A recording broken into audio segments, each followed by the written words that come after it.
दरअसल है क्या कि बहुत सारी चीज़ें हम परंपराओं से सोचते हैं, परंपराओं से लेते हैं, वरना हमें किसने बताया कि मेज़ स्त्रीलिंग है, कुर्सी स्त्रीलिंग है, पतीली स्त्रीलिंग है, चमचा पुल्लिंग है, तवा पुल्लिंग है, चूल्हा पुल्लिंग है। ये किसने बताया? हम परंपराओं से सीखते हैं। जब हम किताब भी नहीं पढ़ते, जब हम बच्चे होते हैं, तभी हम अपने दादा से, अपनी मम्मी से, अपने पापा से वो सीखते हैं कि हाँ, मम्मी ने क्या बोला इसको और पापा ने क्या बोला। यही हमारी परंपराएं हैं। हमारे मम्मी पापा ने अपने मम्मी पापा से सीखा होगा और उन्होंने और फिर अपने मम्मी पापा से सीखा होगा। तो ये हमारी परंपराओं की चीज़ें हैं और परंपराओं को तोड़ना मुनासिब भी नहीं है। हाँ, तोड़ सकते हैं अगर हम उससे बेहतर परंपरा बना सकते हैं तो। अगर हम उससे बेहतर नहीं बना सकते तो हमें कोई अधिकार नहीं है कि हम बनी बनाई परंपराओं को, जो हजारों साल से, सैकड़ों साल से, हजारों साल से चली आ रही हैं, उनको तोड़ें। कुछ शब्द जिनकी मात्राएं मैं देखता हूं गजलों में लोग गिराते चले आ रहे हैं, जैसे दुनिया। मुझे याद है कि एक बार मैंने एक शेर कहा और दुनिया का अलिफ गिर गया। जब वो गज़ल मैंने उस्ताद को सुनाई, कृष्ण बिहारी नूर साहब को, तो उन्होंने मुझे टोका और बोले कि देखिए, दुनिया का अलिफ नहीं गिरेगा, दुनिया 4 हर्फी है, तो वो उसी तरह से इस्तेमाल वो लफ्ज़ होगा। कुछ लोगों को मैं देखता हूं कि क्यों और क्या की मात्राएं भी गिरा देते हैं। क्यों 2 मात्रिक है, क्या 2 मात्रिक है, लेकिन वहां पे वो क्यों को भी एक मात्रिक कर लेते हैं और क्या को भी एक मात्रिक कर लेते हैं। इन दोनों शब्दों को एक मात्रिक किया जाना मेरी दृष्टि में उचित नहीं है, क्योंकि जब हम क्यों को एक मात्रिक करेंगे या क्या को एक मात्रिक करेंगे तो सिर्फ की आवाज आएगी, की, और उसके अर्थ दूसरे हो जाते हैं। तो इन दोनों शब्दों को हम 2 मात्रिक में ही प्रयोग करेंगे। रही हिंदी गज़ल की बात, तो हिंदी गज़ल ने बहुत सारे ऐसे पहलुओं को छुआ है जिन्हें के पहले गज़ल ने नहीं छुआ था। दुष्यंत के बाद से हिंदी गज़ल बहुत चर्चित हुई और लोगों ने दुष्यंत जी को हिंदी गज़ल का आधार पुरुष मानते हुए गज़लें कहना शुरू की। हिंदी गज़ल से सामाजिक संदर्भ भी जुड़े, राजनीतिक संदर्भ जुड़े, आध्यात्मिक संदर्भ जुड़े, प्रेम परक संदर्भ जुड़े, सांस्कृतिक संदर्भ जुड़े और भी बहुत सारे संदर्भ हिंदी गज़ल से जुड़े। हिंदी गज़ल ने सामाजिक संदर्भों को भी बड़ी सूक्ष्मता के साथ पुरोया है। बात चाहे सर्वहारा वर्ग की हो, चाहे खेत में हल चलाते किसान की हो, चाहे कमीज की आस्तीन से माथे का पसीना पोंछने वाले मजदूर की हो, हिंदी गज़ल में वो सारी चीज़ें आई हैं।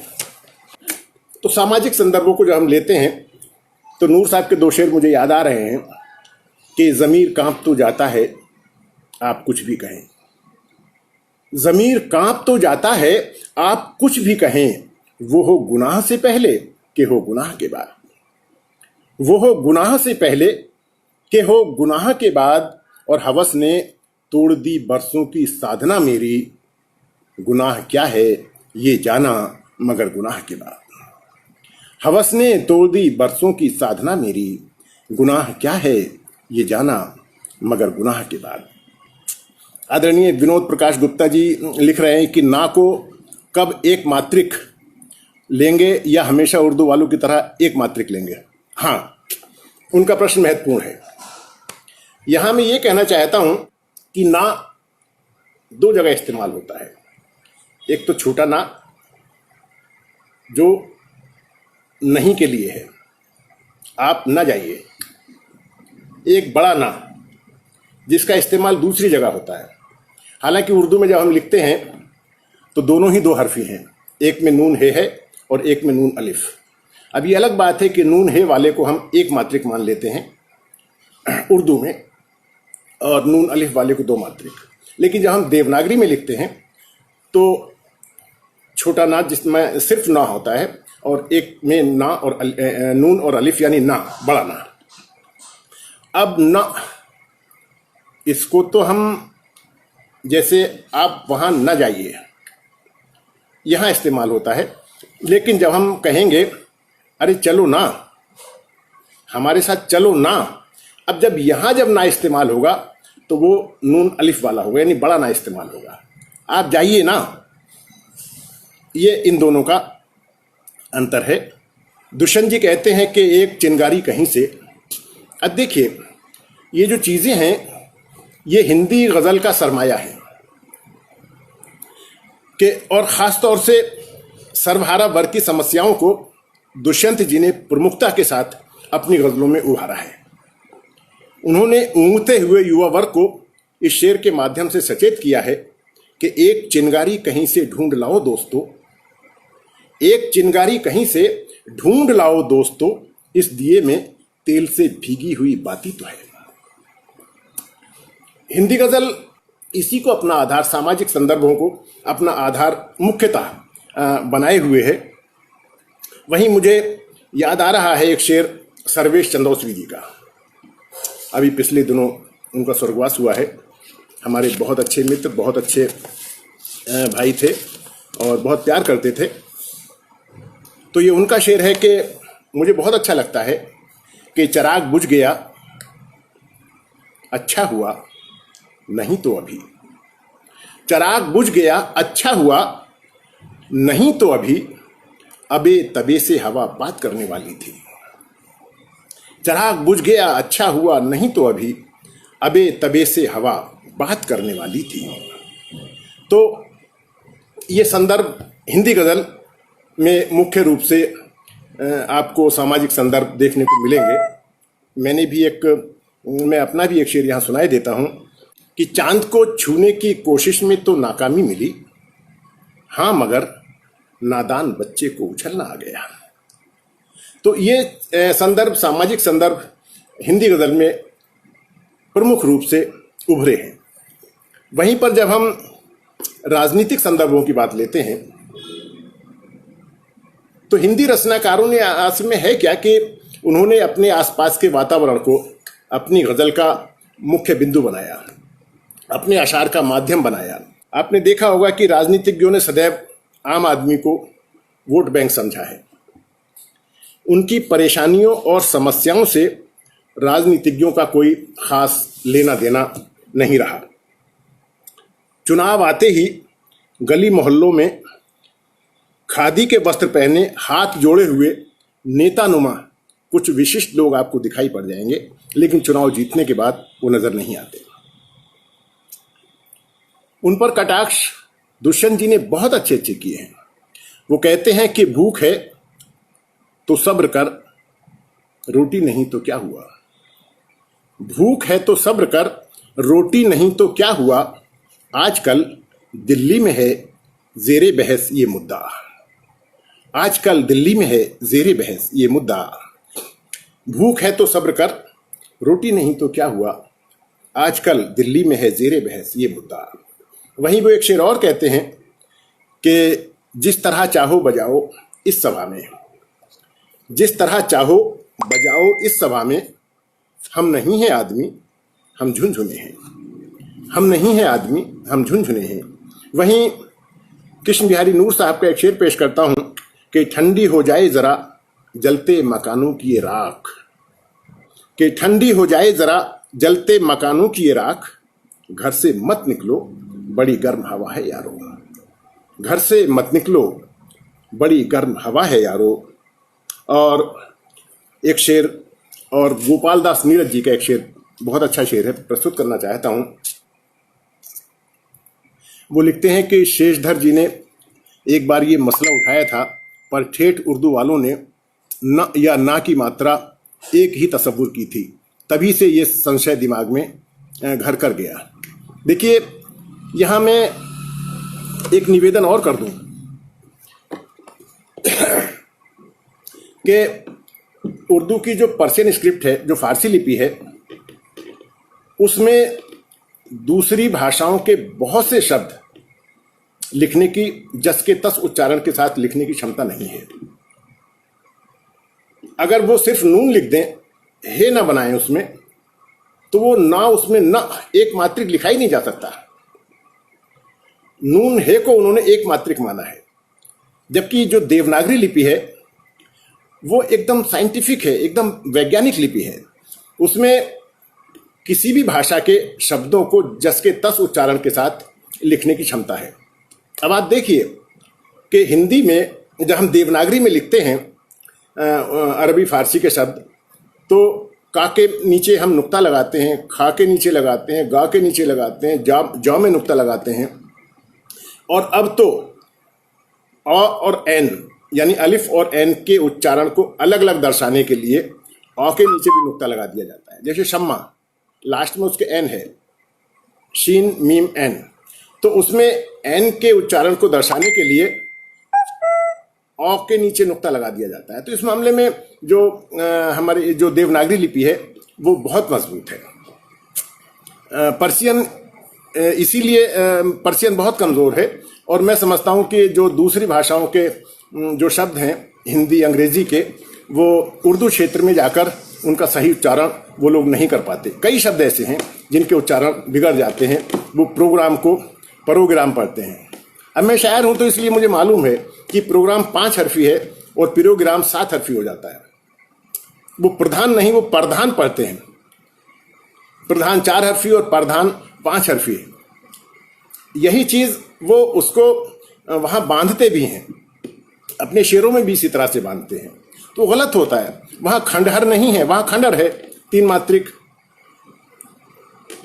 मुझे ताज्जुब हुआ कि एक हमारे शायर साथी ही जब उन्होंने व्याकरण को व्याकरण पढ़ा, व्याकरण, तो ऐसा नहीं कि वो जानते नहीं, वो पढ़े लिखे लोग भी ये गलतियां करते हैं। वो ये उन्हें मालूम है कि शब्द व्याकरण है, लेकिन वो चूंकि उसको बोलने का आधार पर्शियन स्क्रिप्ट को बना लेते हैं। आप, अच्छा, मेरा मानना है कि जो शब्द जिस भाषा का है उसके सही उच्चारण के साथ ही उसको प्रयोग किया जाना चाहिए, चाहे वो अंग्रेजी का है, चाहे वो अरबी का है, चाहे फारसी का है, चाहे हिंदी का है, संस्कृत का है। उसका सही उच्चारण, मैंने पिछली बार भी एक निवेदन किया था कि साहित्यकार समाज के लिए भाषा का शिक्षक है।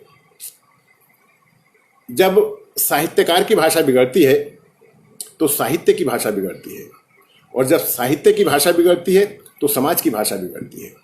तो इसलिए साहित्यकार पर बहुत सारी जिम्मेदारियां हैं कि वो अपनी भाषा को उस तरह से बना के चले कि अगली पीढ़ी के सामने कोई गलत संदेश न जाए ना चाहिए। मैंने पिछली बार इस तरह के कुछ शेर भी सुनाए थे, और हमारे एक वरिष्ठ साथी हैं, साथी क्या बड़े भाई हैं हमारे, उन्होंने कहा भी था, किसी का शेर हमने सुनाया था तो उन्होंने कहा भी था कि ये शेर तो बहुत चर्चित है और बहुत प्रसिद्ध है। तो मैंने उनसे निवेदन किया था कि प्रसिद्धि एक अलग चीज़ है। प्रसिद्धि विद्वानों से नहीं है, प्रसिद्धि आम आदमी से है, और आम आदमी को भाषा की बारीकी का नहीं मालूम है, तो उसने तो शब्दों को देख लिया और आपके शेर को दाद दे दी। प्रसिद्धि अलग चीज़ हो गई। प्रसिद्धि का मतलब ये नहीं है कि वो चीज़ एकदम एक्यूरेट है, एकदम सही है। दोनों अलग अलग चीज़ें हैं, तो वो एक अलग चीज़ है। तो भाषा के मामले में सतर्क रहना चाहिए। अभी बात चल रही थी सामाजिक संदर्भ की, राजनीतिक संदर्भ की। अब चलिए आध्यात्मिक संदर्भ को लेते हैं। हिंदी गज़ल में आध्यात्मिक संदर्भ किस तरह से समाहित है।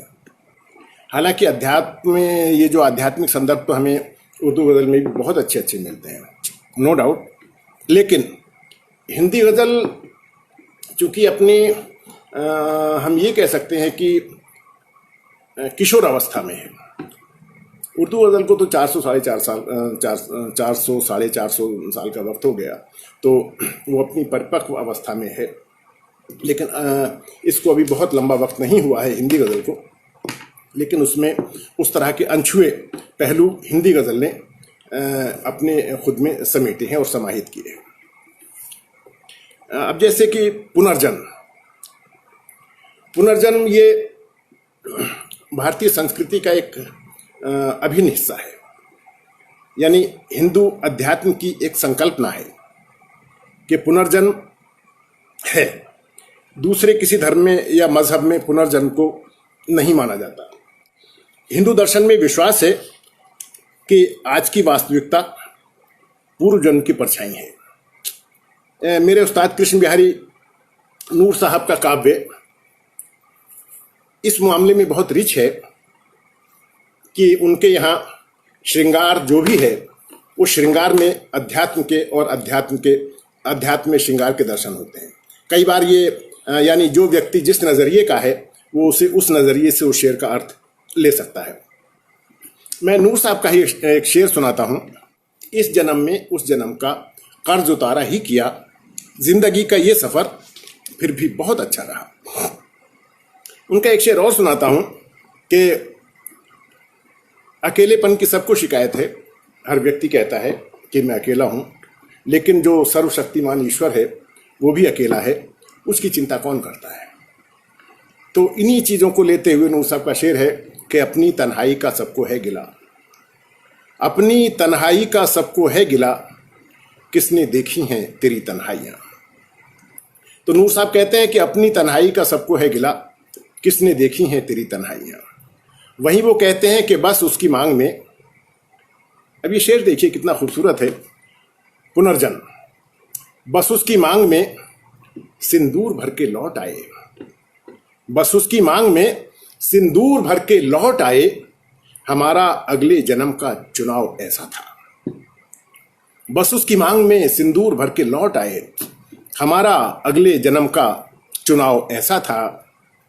और वो कहते हैं कि मौत दीवार है, दीवार के उस पार से अब, मौत दीवार है, दीवार के उस पार से अब, मुझको रह रह के बुलाता है उधर से कोई, मुझको रह रह के बुलाता है उधर से कोई।